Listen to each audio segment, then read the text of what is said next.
Tapi ada satu benda, ada satu lagi perkara yang perlu dibuat oleh Kerajaan Persekutuan Tanah Melayu. Yang mana kalau British telah berikan satu arahan kepada Kerajaan Persekutuan Tanah Melayu yang mana korang kena buat benda ni dulu. Kalau korang tak buat, kita orang tak benarkan pembentukan Malaysia.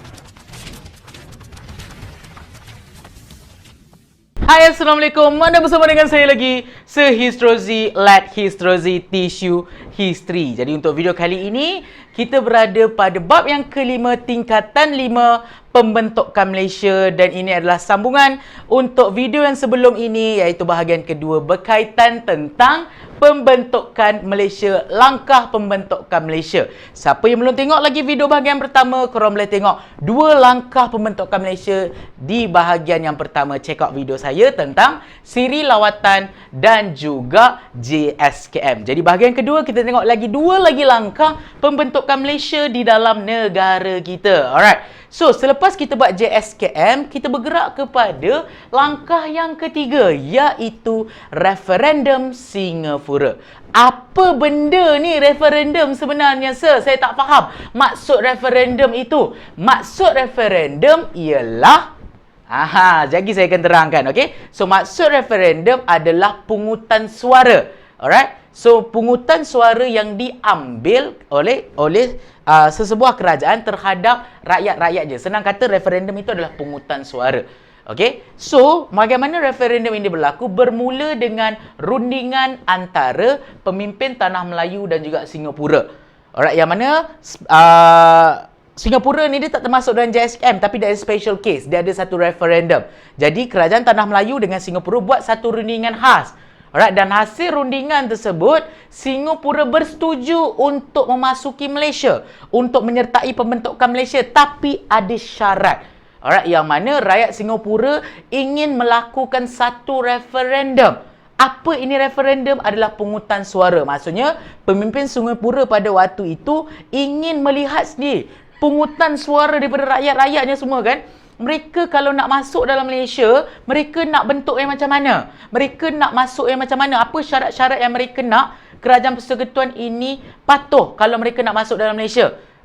Maksudnya ada syarat-syarat yang mereka akan tetapkan. Alright? Jadi sebuah referendum telah dibuat untuk rakyat Singapura, dan rakyat Singapura diberikan beberapa bentuk pilihan yang mereka inginkan, yang bersesuaian dengan mereka sebelum menyertai Malaysia. Alright, dalam buku teks kamu tak ada, tapi kalau kamu buat research, lebih kurang ada 3 bentuk pilihan yang diberikan kepada rakyat Singapura.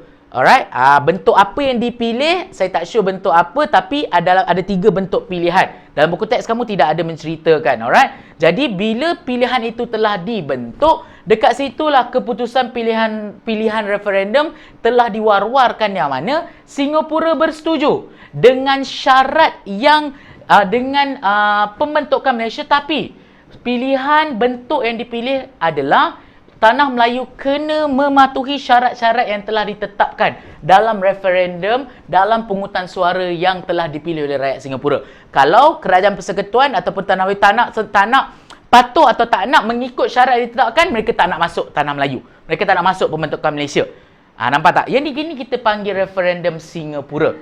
Alright? Jadi, bila rakyat Kerajaan Persekutuan bersetuju dengan keputusan bentuk pilihan referendum tersebut, dekat situlah masalah dekat Singapura settle. Masalah dekat Borneo pun settle sebab apa? Kita dah belajar dalam bahagian yang pertama tentang JSKM. Jadi hubungan antara semua pemimpin ni dah makin lama makin erat, dan idea untuk merealisasikan pembentukan Malaysia dah makin dekat dah.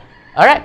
Lepas tu daripada referendum Singapura, kita bergerak kepada langkah yang keempat, iaitu rundingan London. Jadi bila kita buat referendum Singapura, kita dah buat orang kata JSKM, kita kena tanya pula kepada penjajah-penjajah mereka. Sebab pada waktu ini Singapura, Sabah dan Sarawak masih lagi tak merdeka. Jadi kena buat rundingan dengan London. London ini adalah siapa? British. Bukan British, British. Kena ada slang sikit, British. Jadi, Kerajaan Persekutuan atau Kerajaan PTM, PTM ni Persekutuan Tanah Melayu telah melakukan rundingan dengan Kerajaan British untuk merealisasikan idea pembentukan Malaysia. Jadi, rundingan dan perbincangan telah dibuat di London, bincang, akhirnya kedua-dua pihak bersetuju untuk membentuk ataupun British bersetuju untuk membenarkan pembentukan Malaysia. Tapi ada satu lagi perkara yang perlu dibuat oleh Kerajaan Persekutuan Tanah Melayu. Yang mana kalau British telah berikan satu arahan kepada Kerajaan Persekutuan Tanah Melayu yang mana korang kena buat benda ni dulu. Kalau korang tak buat, kita orang tak benarkan pembentukan Malaysia. Jadi Kerajaan Persekutuan pun Tunku Abdul Rahman pada waktu itu, okey, alright. Kita akan buat langkah ataupun arahan yang diberikan oleh orang kata British ini, yang mana British telah mengarahkan pemimpin atau Kerajaan Persekutuan untuk menubuhkan satu Suruhanjaya yang kita panggil sebagai Suruhanjaya Cobalt. So, apa ini Suruhanjaya Cobalt? Suruhanjaya Cobalt adalah satu organisasi, satu Suruhanjaya yang bertujuan untuk meninjau pandangan dan pendapat dan reaksi penduduk-penduduk Sabah dan juga Sarawak. Nak tanya kat dia orang ni nak masuk Malaysia ke tidak? Tapi dia nak datang daripada pegawai British sendiri. Jadi Suruhanjaya Cobalt ni datang daripada pegawai British dengan beberapa pegawai Persekutuan Tanah Melayu. Mereka inilah yang akan pergi jumpa dengan pemimpin dan rakyat-rakyat Sabah dan Sarawak untuk melihat diorang ni betul ke nak join Malaysia? Diorang ni betul tak nak masuk ke dalam Persekutuan Tanah Melayu? Nak masuk ke dalam pembentukan Malaysia? Dan itu adalah tugas ataupun benda yang perlu dilakukan oleh Kerajaan Persekutuan. Alright? Dapat? Jadi langkah Suruhanjaya Cobalt ini kita akan belajar dalam video yang seterusnya, langkah yang keempat, iaitu apa benda ini Suruhanjaya Cobalt. Alright? Jadi itu adalah dua lagi langkah di bahagian yang kedua tentang langkah pembentukan Malaysia, referendum Singapura dan juga rundingan London. Alright? So jangan lupa kita ada bahagian terakhir, kita tengok ada lagi dua langkah pembentukan Malaysia. Alright? Jadi kalau korang ingin bahagian yang ketiga, korang boleh komen bahagian yang ketiga di bahagian ruangan komen. Kalau korang ada apa-apa topik lagi yang nak saya ajar atau yang korang nak belajar dengan saya sehistory, korang boleh komen juga di ruangan komen. Jangan lupa subscribe dan juga share lagi channel saya kepada kawan-kawan kamu yang lain supaya kita boleh bantu lebih ramai rakyat Malaysia untuk memahami sejarah negara kita. Itu saja. Jangan lupa follow juga social media saya yang lain seperti TikTok dan juga Instagram menggunakan username yang sama, iaitu Histrozi, Histrozi. Itu saja. Let Histrozi teach you history. Okay? Bye!